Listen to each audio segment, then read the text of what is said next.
Thank you all for taking the time out of your busy days to attend today's webinar.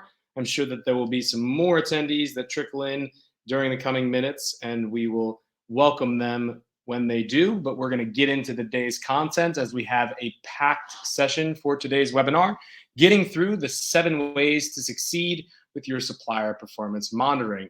Sorry, I just wanted to quickly pop on my camera here, but it's going to be a bit strange as, of course, I'm also sharing my screen. Hello, everybody in attendance. Sam Jenks. I'm the Chief Growth Officer at Kodiak Hub, and I will be your host for today's webinar. I'm going to turn off my camera now, though, and get back to the day's content so we can focus in on everything that we have in store here for you today. In addition to myself, I'm also being joined by my colleague and right-hand man, Richard Teuchler, our digital growth lead at Kodiak Hub, who's been instrumental in building today's content and will also be aiding me in the background to answer your questions if you pop them into the chat bubble. And also we'll be issuing a poll towards the end of the session. Again, if you do have any questions, feel free to pop those into the chat bubble and we will get around to them during the Q&A at the end of the session. Lastly, we are joined, as I often am, by my third co-host. If you guys have attended a Kodiak Hub webinar, then you already know who this is. It's Charlie, the office dog. He does not have any email or phone. If you want to get in touch with him, then please just reach out to me and I'll make sure to make that happen. And if you hear a bark in the background, it's just Charlie adding his point of view to the day's content. And as you know who have attended before, he can be rather opinionated. Short about Kodiak Hub, for those who do not know about us, Kodiak Hub is a cloud-based supplier management suite that helps procurement and sourcing professionals just like you to build smarter and more sustainable supplier relationships, ultimately turning your supplier relationships into a competitive advantage. Kodiak Hub provides an ecosystem of modular suite. Our users can plug and play to manage supplier information, risk, compliance, ESG, performance, and collaboration, all from one easy-to-use platform. During the course of today's webinar, you will all become more thoroughly acquainted with what we're doing at Kodiak Hub and our solution, and better understand how the right process and technology can ensure that you succeed with performance evaluation, monitoring, and improvement of your supplier base. On to the agenda for today's webinar. During these next 30 to 40 minutes, which is the runtime in its entirety for today's session, depending upon how quickly we get through some of the session's content, such as the demo, we will follow the agenda as seen on screen. We are in the midst of the introduction, and then we'll get into the next section, which I like to call the information knowledge deficit. We'll get into then the meat and potatoes for today's session, the 7 ways to succeed with your supplier performance monitoring, followed by a demonstration of Kodiak Hub solution to see how technology such as ours can support a team like yours within your journey towards smart performance monitoring. And then finally, we'll finish with the Q&A. Depending upon how many questions there are, that can span anywhere from 3 up to 10 minutes. Looking forward to your questions if you have those. And again, pop those into the chat bubble at any point in time, should you have them during today's session. Without further ado, let's get into the day's content. And I would like to start the day's content with a question, really, that should really remain at the heart of today's session.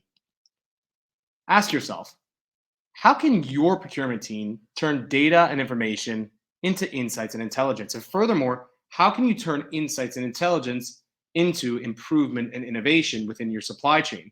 It's a big question, right?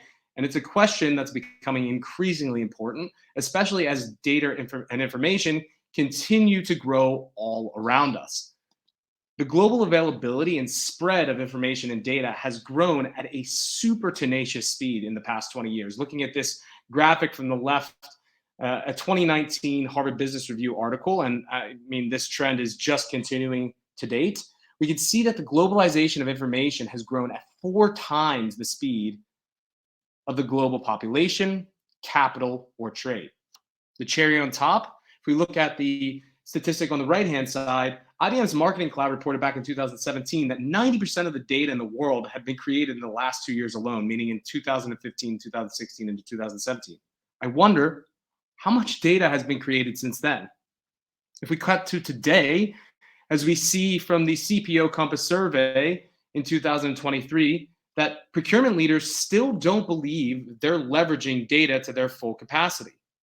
Despite the rampant availability of data, as we saw on the last slide, 85% of CPOs surveyed that they responded that they're still looking for ways to expand their use of data. And this is what we at Kodiak Hub call the information knowledge deficit. As our founder and CEO, Mullen Schmidt, puts it, your procurement, sourcing, and supply chain teams are drowning in information, but still starved for knowledge. Selecting the right digital tools is a top priority for forward-looking companies and probably many of you in attendance today. And data is key to drive supply chain resilience and supplier performance. With this said, tooling is solely a means to get there, right?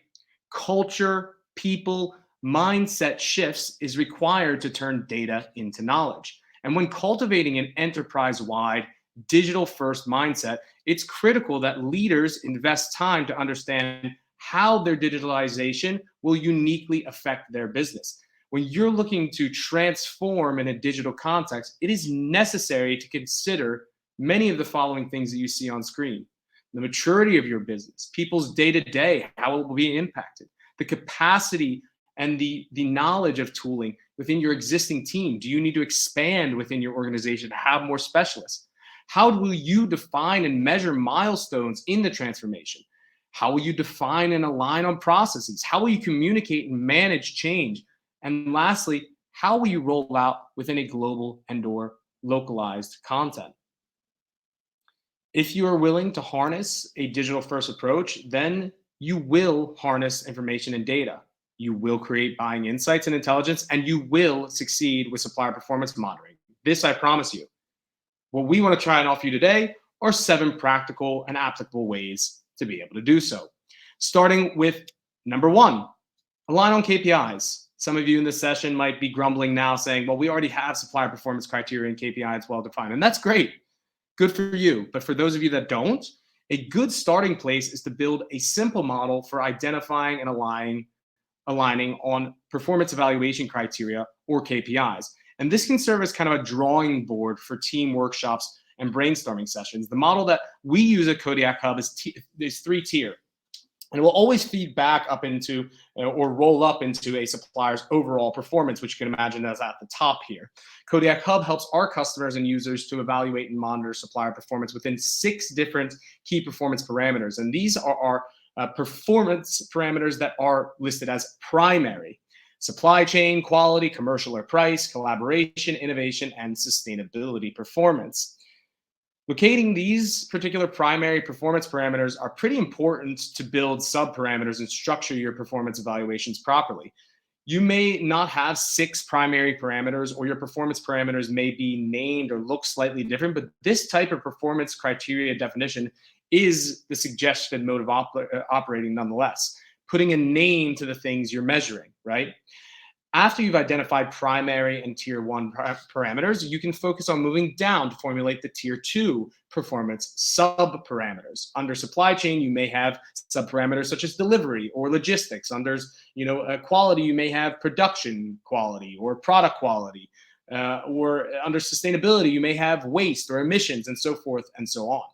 Underneath each sub-parameter, you can begin to look at the individual supplier performance attributes that you'd like to evaluate. Attributes are the 3rd and most granular level of KPI mapping and monitoring. Under the tier 3 area of delivery within your attributes, for example, you might look at OTIF, or under innovation capacity, you may look into investments in R&D or contribution to product innovations. Keep this in mind. As you begin to define the content these various KPI tiers hold, you'll need a lot of stakeholder management, right? You're going to need to align expectations, the requirements in the team, and various preferences. Team members within your organizations, and I'm sure that many of you are nodding your head right now, will likely have strong feelings and opinions about what should be measured and how it will be measured. But it's important to keep this in mind. There is one common end goal, which is that you guys are looking to successfully create a means for supplier performance monitoring. Keep that at the heart of what you're doing. This leads nicely into our second tip, which is, of course, to capture a broader stakeholder perspective. Make sure that people feel involved and to align on KPIs and have robust criteria for supplier performance monitoring. You need to locate KPIs that are outside of the scope of solely what you are worrying about within procurement, sourcing, and supply chain. This may require a development manager, a program manager, or a project owner to align supplier KPIs and targets, as well as goals, cross-functionally. To achieve a broad range of stakeholder perspectives, you'll need to try and bridge the gap and include different role players like production, quality, sustainability, finance, and even sales and marketing in order to truly capture the various supplier KPIs that exist within the broader value chain. This will help you to build or bridge those functional gaps and gain perspectives as well for the necessity of supplier performance within various functions. Knowing the difference between the quality team's concerns for supplier performance and the marketing team's concerns for supplier performance will help you also to locate the commonalities in the KPIs and make sure that you're avoiding any type of fatigue or repetition to make sure that things can be addressed more generically and when also then things need to be addressed more individually as well. But it's important to focus on bridging the gap. This leads into the third way that you can save time and succeed with supplier performance monitoring. Typify, typify, typify. Supplier performance parameters and KPIs will look very different from organization to organization and industry to industry, right? This is a common mistake that we can take kind of the best practices in our business and we can apply them. Yes, best practices can exist, but supplier performance is unique and should be adapted based upon a supplier's characteristics or type or the industry that you're within. It's important to evaluate supplier performance in line with supplier typification. And this could be based on category, country, spend, criticality, or various other typifications that you might have within your organization. You need to make sure that your supplier data and information is also segmented and tagged within your database and apply that same ideology to your supplier performance evaluations. Seen in this example from a screenshot from the Kodiak Hub platform, we always encourage our users to typify performance evaluations used to monitor performance so that they can customize the content of those templates. Performance parameters, as well as targets and acceptance criteria, need to be relative to the type of suppliers that you are evaluating. You want to make sure that you are comparing apples to apples and oranges to oranges. So if you're evaluating the performance of a PR or marketing supplier compared to, for example, a packaging supplier, you want to make sure that there's a variation in the performance criteria, as well as then a tag that is allowing you to quickly identify the suppliers as well as then the stakeholders associated with those suppliers, because these are going to be two completely different types of templates for two completely different types of performance evaluations, because the monitoring of performance looks very different from a PR and marketing supplier to a packaging supplier. An example is visualized here. You see on the left, the innovation, for example, performance of a PR or marketing supplier. That might be gauged by their capacity for creativity or their general, ability to deliver innovative ideas during a project. Whilst a packaging supplier's innovation performance on the right may be gauged by the amount of their revenue that they invest back into research and development or their deep technical abilities to provide you with new product lines, right? This is where the previous KPI work and alignment of the broader stakeholder groups will also come into handy. What we've seen is successful is that you could also utilize the groundwork to create a master database of performance evaluation criteria or performance attributes. Again, back to why this kind of tiering and tagging of attributes and KPI levels is so important.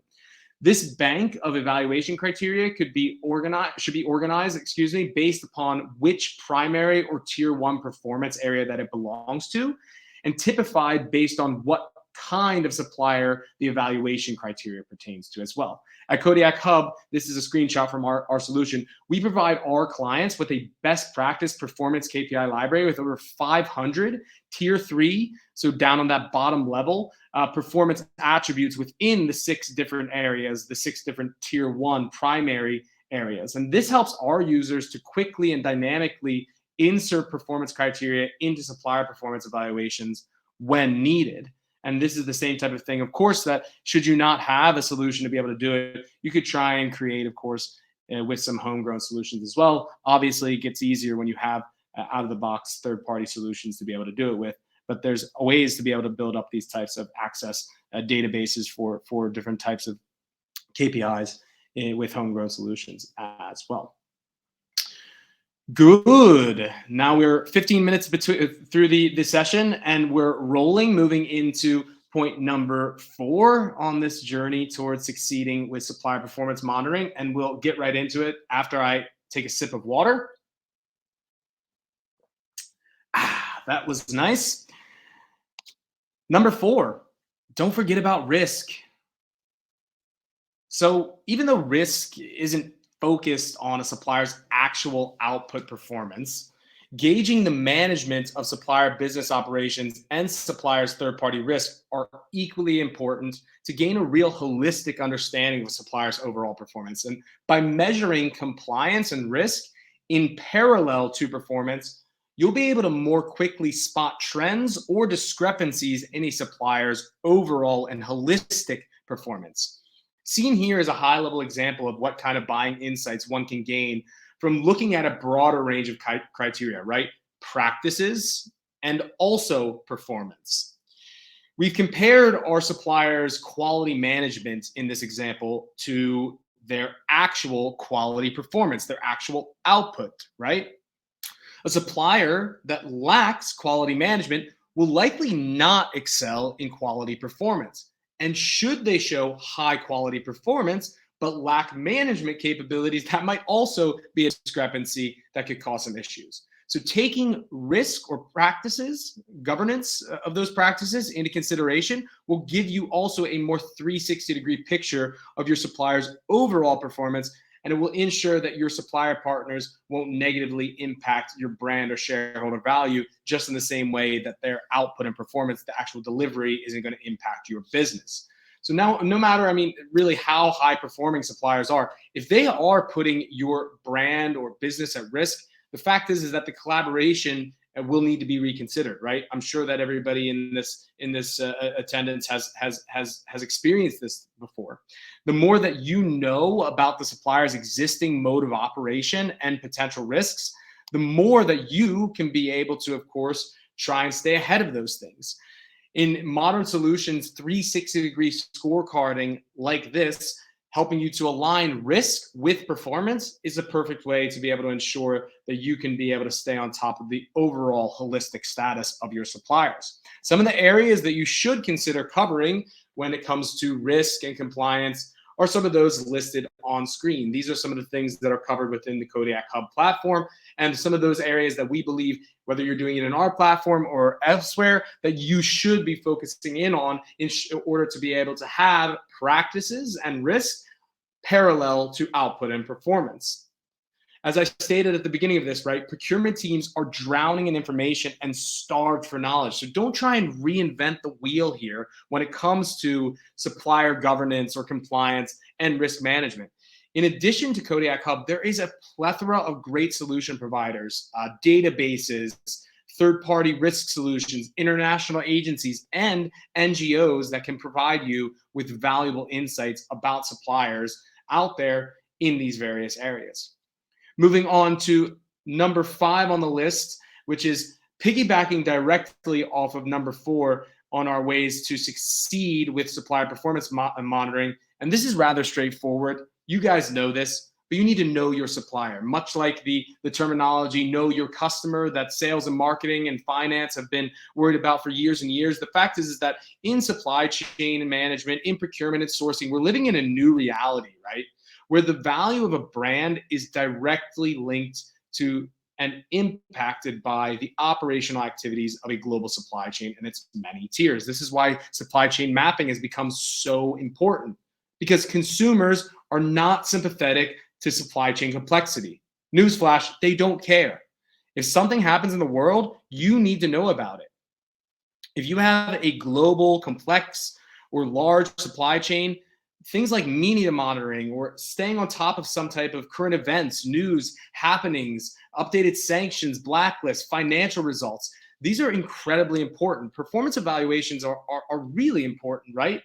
But if you don't have a know your supplier as a basis, then you're not going to have the transparency necessary to be able to ensure that you have a stepping stone to be able to drive performance forward. Say that a supplier, for example, is going through an M&A or has gone bankrupt. This is something that needs to be considered and taken into consideration when you are going through a performance review or evaluation of performance with that supplier, right? It needs to be a holistic view of performance, and that's exactly what having risk and governance in parallel to performance allows you to be able to do. Staying on top of what is going on out there in the world will help you also to focus your energy in the right places, also at the right time, to make sure that you're not trying to monitor performance without it being most valuable to you. Moving into the sixth way that we believe that you can be able to successfully monitor supplier performance: use both hard and soft data. Now that you've put the work in to align your supplier KPIs, your team knows the targets for supplier performance, right? And you've identified as well the ideal evaluation criteria at this point.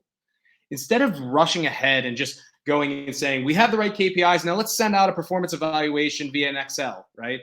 Take a step back and ask yourself a few questions, starting with, where can I get and gather supplier performance data from? Do I need to send a supplier performance evaluation to an internal stakeholder or to the supplier, or to both? Do I need to send to multiple people? Is there multiple stakeholders involved in this project? If so, do all of the stakeholders need to respond to every area, or are some people working on quality and others on supply chain and others on innovation? Most importantly, do you already have some of this data sitting around somewhere in another solution, in a master data solution or an ERP or a quality solution? Take the time to locate where the soft and hard supplier performance data may be and where it can be sourced from, and it will streamline the process of gathering this information. This will save you a lot of time and headaches, I promise you. It's also very important to triangulate data sources, and doing so gives you a more robust view of supplier performance. Having integrations to your existing ERP or other solutions will also avoid the duplication of work within the softer elements that you're looking to do for internal or supplier feedback. Also, it will create different types of activities or opportunities for your team to create really kind of that cross-system integration and data quality that is so important. But it will also require, of course, of your team to make sure that you have a really stringent initial kind of definition of KPIs as well as of the acceptance criteria. To further explain this, here's a classic use case that we see from a lot of our customers at Kodiak Hub. A customer wants to evaluate a supplier's performance, and there's a lot of text on screen here. I'm going to walk you through it, right?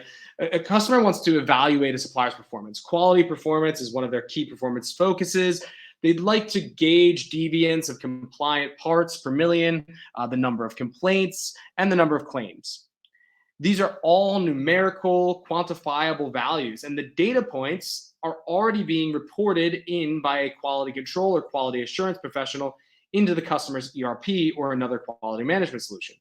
So instead of going and digging for that data, upon triggering performance evaluations, these sub-parameters, the nonconformities, the complaints, the parts per million, the claims, they are directly then going to be gathered via an API, pulled those data points directly into the performance area. When the evaluation is triggered, the quality data is sourced directly into the evaluation based upon the predefined multiple choice acceptance criteria for excellent, good, satisfactory, and per performance. At the same time, the questionnaire will be issued to the internal stakeholders or the supplier stakeholders for feedback on the areas where soft data is needed. This approach takes into account the complexity of supplier performance and again, keeps both hard and soft data in mind because it's really important to try and quantify the qualitative aspects when you're looking to monitor supplier performance. Which leads nicely into point number 7, adopt a rating methodology. I'll say it again, procurement is drowning in information and starved for knowledge. One of the simplest ways that you can make sense of supplier performance fast is to automate the scoring of supplier performance and visualize that data in the form of supplier ratings.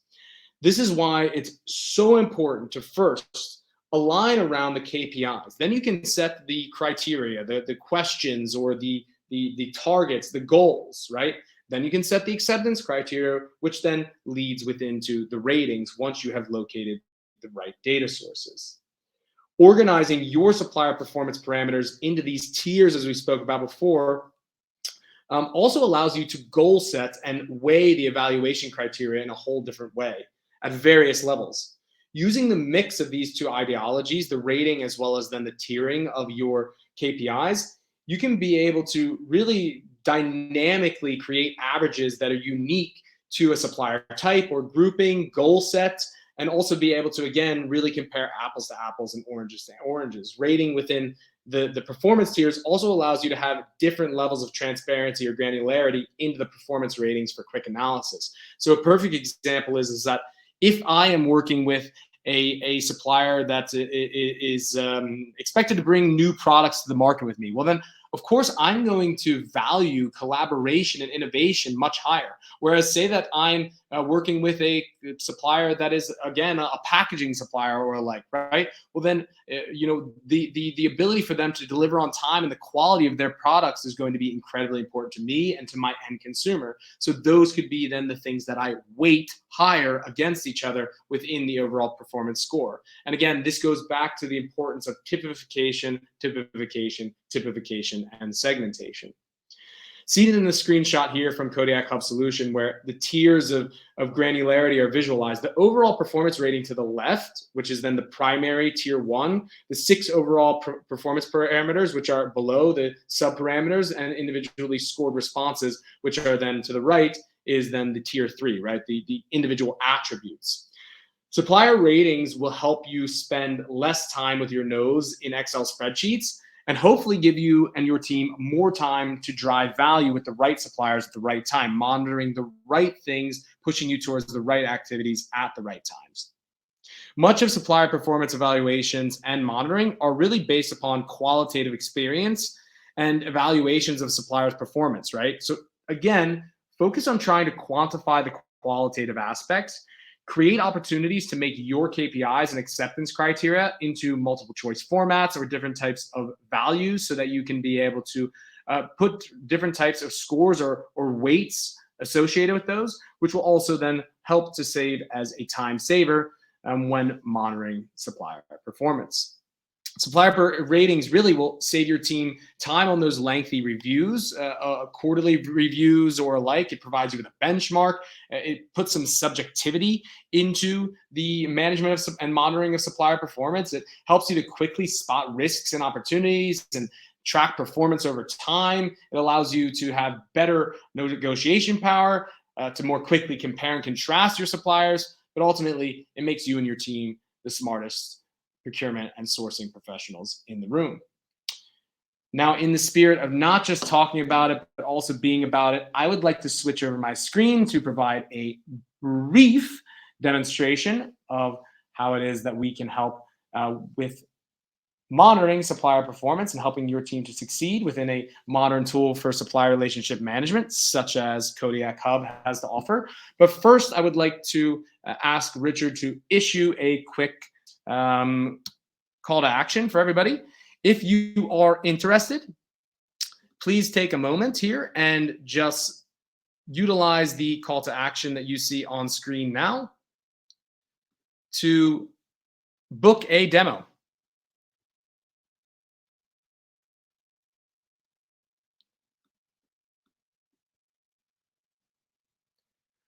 I'm going to wait. So if you would like to click on the call to action that's on your screen, then go ahead and do so. If you're interested in learning more about Kodiak Hub, you will be able to come directly to a booking link there to book in some time with our team.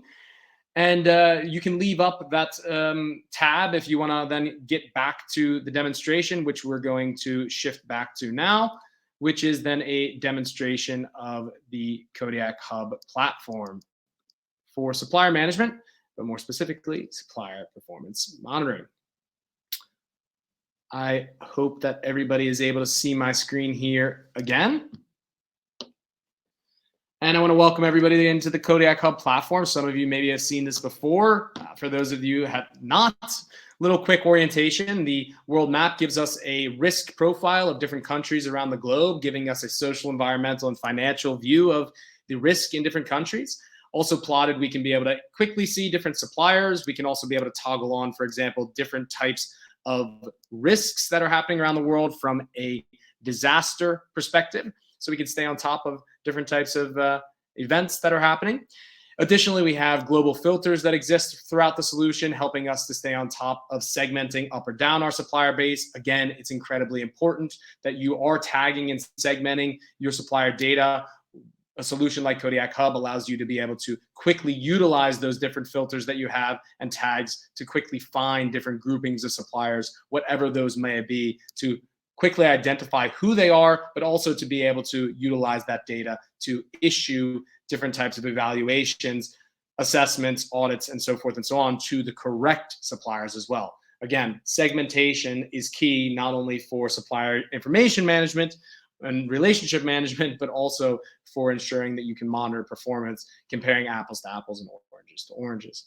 The Insights tab, as you see here, is where data lies for suppliers, products and services, and contracts. Your Impact tab is where you're able to impact the relationship. That's where you can be able to build up templates, run campaigns, and get back reports within self-assessments or onboarding activities, audits, as well as then performance evaluations, where we'll focus in today. And it's also where the action space lies, where you can be able to issue actions to suppliers.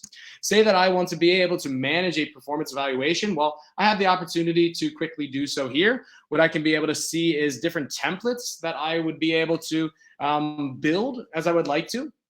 We have a drag and drop builder, which allows our clients to be able to quickly draft these different performance evaluations as they see fit.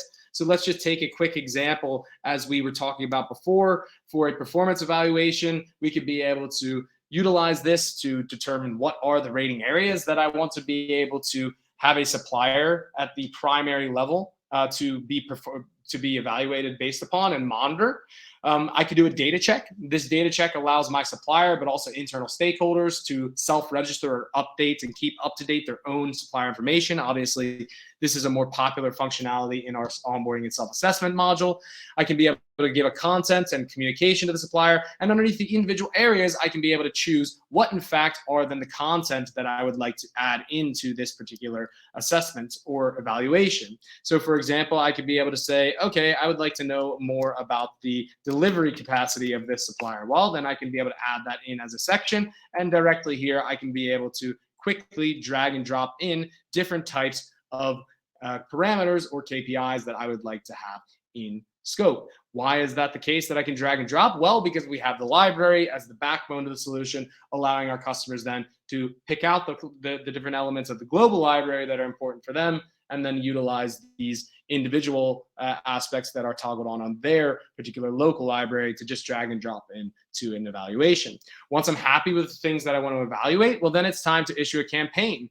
A campaign is as simple as me utilizing a previously defined template. Once I then can be able to, as you see here, name this campaign if I would like to. So I can be able to,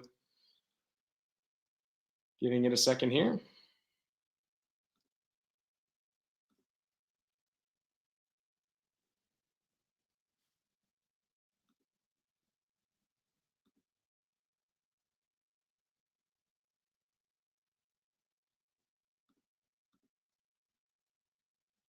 Can go into a draft campaign.